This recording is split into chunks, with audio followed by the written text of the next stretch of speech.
स्वागत है दोस्तों आपका हमारे चैनल में। और आज मैं इस वीडियो में बात करूंगा कि भारत और पाकिस्तान के बीच हुई इस लड़ाई में आखिर जीत किसकी हुई।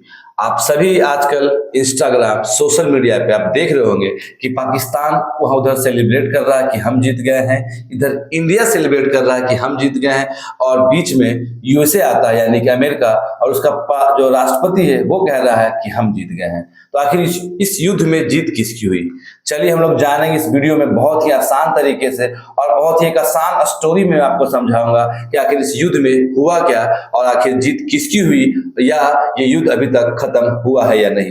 तो चलिए इस वीडियो को शुरू से शुरू करते हैं और बने रहे हमारे साथ, और इस वीडियो को अंत तक देखिएगा, तब आपको सारी बात समझ में आ जाएगी कि इस युद्ध से किसे फायदा पहुंचा और किसे नुकसान। तो चलिए शुरू करते हैं। तो सबसे पहले तारीख होती है 22 अप्रैल, जहां पहलगाम में इंडियन टूरिस्ट के ऊपर अटैक किया जाता है आतंकियों द्वारा। कुल मिलाकर 7 आतंकी होते हैं जो इंडियन टूरिस्ट पर अटैक करते हैं, और जिसमें करीबन 24 भारतीय और 2 नेपाली की मौत हो जाती है। इस अटैक के बाद पूरे भारत में शोर मचता है, और फिर से एक सवाल खड़ा होता है कि क्या कश्मीर सेफ है हमारे लिए। और यहां से जंग होती है शुरू इंडिया और पाकिस्तान की।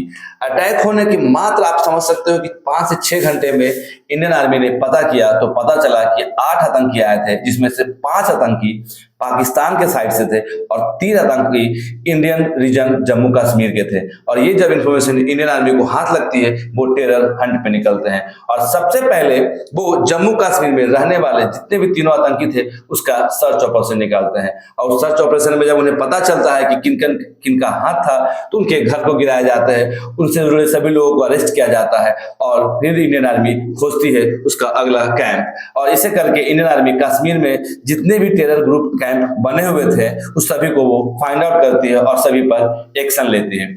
इसी बीच में इंडिया में शोर मचता है कि भारत पाकिस्तान पर हमला कब करेगा, क्योंकि जब सभी दर्शकों को ये पता चल जाता है, यानी इंडियन आवाम को पता चल जाता है कि अटैक पाकिस्तान के एलएटी यानी कि लश्कर तैयबा ने करवाया था, जिसके जो सब ऑर्डिनेट ग्रुप थे टीआरएफ यानी द रेसिस्टेंस फोर्स, उसके आतंकवादियों ने मिलकर ये हमला किया था। तो उसके बाद ये शोर मचता है कि भारत कब अटैक करेगा पाकिस्तान पर। लेकिन इंडिया अटैक करता है, लेकिन वैसे नहीं जैसा हमें उम्मीद थी। सबसे पहले इंडिया पाकिस्तान से हुए इंदू रिवर यानी कि जो नदियां जो भारत से पाकिस्तान भर जाती थी उसके ऊपर रोक लगाता है।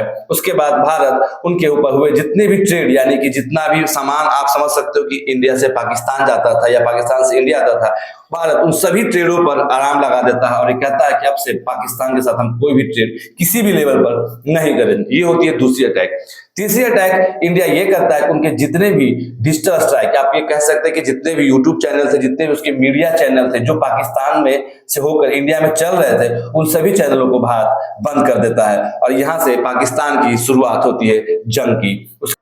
तो अब बारी आती है इंडिया की अटैक की। इंडिया 8 मई की रात को 1 बजे ऑपरेशन सिंदूर लॉन्च करता है, और उस ऑपरेशन सिंदूर में इंडिया पाकिस्तान के 9 जगहों को मैप करता है जिसमें आतंकवाद छुपे हुए थे, जहां आतंकवादी को पनाह दी जाती है। इन 9 जगहों में सबसे जो मेजर सिटी थी उसमें था सियालकोट, भावलपुर, मुजफ्फराबाद, कोतली। इन सभी जगहों पर यह बताया गया कि एलएटी लश्कर तैयबा, एचएम और टीआरएफ के लोग यहाँ पे पलते हैं। और इंडिया ने जब ये 9 जगहों पे अटैक किया, इन सब जगहों पे, तो ये सभी जगह एक मस्जिद, एक मरकज और एक मदरसा थी, मतलब कि जहाँ पे बच्चों को तालीम दी जाती है, जहाँ पे मुस्लिम लोगों को पढ़ाया जाता है। इन सभी जगहों पर आतंकवाद पल रहे थे, और ये सारी जगह पाकिस्तान ऑक्यूपाइड कश्मीर में है। और जब इन जगहों पे अटैक किया जाता है तो भारत को क्या पता चलता है कि जो सबसे बड़ा आतंकवाद है भारत का, मसूद अजहर, उसकी फैमिली उस हमले में मारी जाती है। करीबन 10 लोग की उसमें मौत होती है उसकी फैमिली की, और टोटल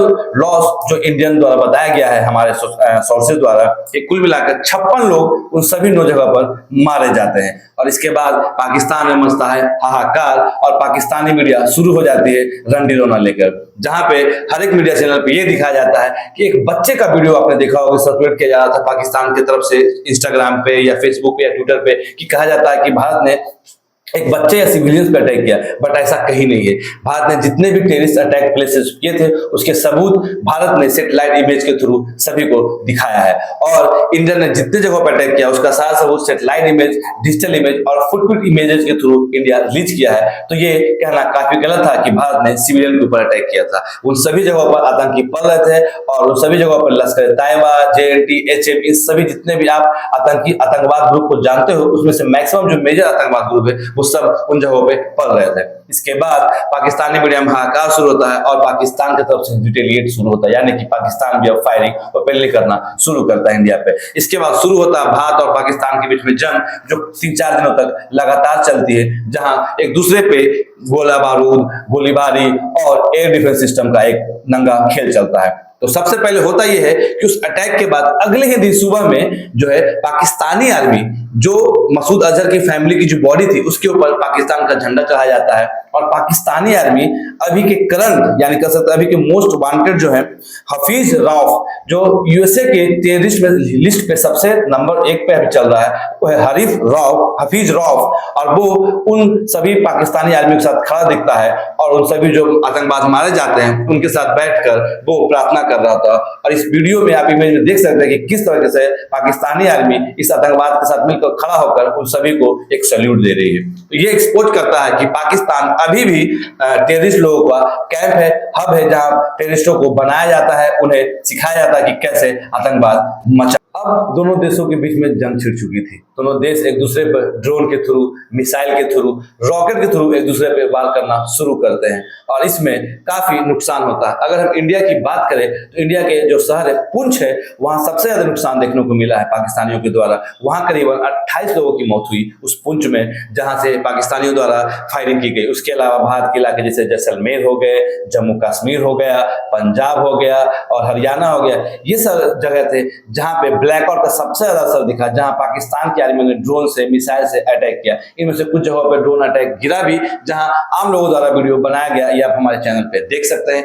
इसके बाद जब अगर बात करें इंडियन एयर स्पेस की, तो इंडिया ने इसके बाद एक कदम और बढ़ के ये देखिए, ये होता है कि आप किस देश में टेररिस्ट को कितना बढ़ावा दे, इस बात से सबूत मिलता है कि पाकिस्तान ने जिन जगहों पे अटैक किया था वो सारे सिविलियन थे। आप जितने भी वीडियो देखेंगे जहां पे इंडिया में अटैक आया वो सारे आम आदमी के घर है, आम आदमी का फील्ड है, जहां उनके ड्रोन, उनके मिसाइल गिरे। बट अगर भारत की बात करें तो भारत ने इसके साथ शुरू किया ऑपरेशन सिंदूर का दूसरा पार्ट, जहां इन्होंने पाकिस्तान के 9 बंदरगाह, यानी कि जो 9 एयर बेस डिफेंडर बंदरगाह थे, जहां पे उनकी जो सेना थी, जहां पे उनकी जो मिलिट्री एयर बेस डिफेंडर कहा जाता है, जहां पे आपके हथियार रखे जाते हैं, जहां पे आप जंग में ले जाते हैं हथियार उठाकर, जो आपका हेडक्वार्टर होता है एयर बेस डिफेंडर, भारत ने वहां अटैक किया, जिसमें से उन जगहों का नाम है नूर खान, रहीम, सरगुफा, आरिफ बाला, रहीम यार खान और सुक्कर। यानी कुल मिलाकर 8 से 9 एयर बेस डिफेंडर थे पाकिस्तान के, जहां इंडिया अटैक करता है। इस अटैक के साथ पाकिस्तान की हालत खराब होनी शुरू हो जाती है और पाकिस्तान पूरी तरह से बैकफुट पे आ जाता है। और कुल मिलाकर ये 3 दिनों में होता है, जिससे पाकिस्तान को काफी लॉस होता है। जब उनके 9 एयर बेस डिस्ट्रॉय करते हैं तो उन्हें करीबन एस्टिमेट लगाया जा रहा है कि 30 से 40 हजार करोड़ का घाटा लगा है। और इसी बीच आपने देखा होगा कि पाकिस्तान की तरफ से IMF के लिए एक जाता है एप्लीकेशन कि हमें $1 बिलियन का लोन चाहिए, कर्ज चाहिए, हम इस युद्ध में जितना पैसा खर्च कर चुके हैं अब हमारे पास लड़ने के लिए पैसा नहीं है। इसके बाद IMF अगले 26 घंटों के अंदर ही उनका $1 बिलियन का लोन दे देती है और पाकिस्तान फिर से वापस युद्ध में आ जाता है। जब ये लड़ाई हो रही होती है तो इंडिया में ब्लैकआउट, इंडिया में कश्मीर में हाई ब्लैकआउट, कुल मिलाकर जैसलमेर में, राजस्थान में, जम्मू कश्मीर में, इन सभी जगहों पे कहा जाता है कि आप अपने घर में रहिए और बचिए, क्योंकि मिसाइल ड्रोन अटैक पूरी रात हुई है, जिसका सबूत आप हमारे वीडियो में देख सकते हैं। इसके बाद अब आप समझ रहे हो कि यहाँ तक जब लड़ाई चली है तो अभी तक अमेरिका क्यों नहीं आया है। भारत